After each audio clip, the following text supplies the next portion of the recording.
在政府推出的乐帮，它给7100块的补贴，基本上你房子小于2000尺的这个补贴以后都是免费的。大家好，我是陈师傅。今年大家都收到煤气公司的账单，价格实在是也涨了比较多，差不多每家都涨了30%至40%。因为这个天然气上涨呢，也有几个原因。第一，这个通货膨胀；第二呢，这个煤气公司他们也是这个地方的一个龙头企业，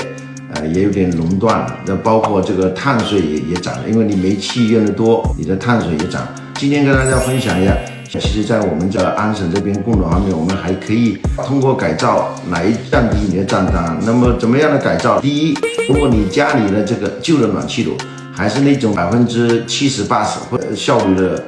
暖气炉，建议你更新到最新的、最高效的96.5%的 gas 暖气炉，也可以节省了20%到30%的煤气账单。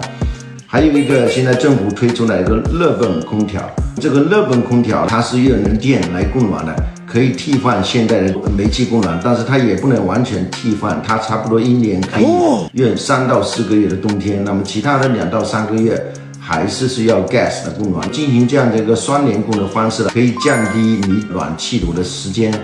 你也省了这笔费用，而且最主要的是你还可以省了一笔碳税，因为你的排放越多，你的碳水也较多。现在政府呢推出这样的一个项目，来希望大家更换这个热泵空调跟最新高效暖气炉的一个相结合。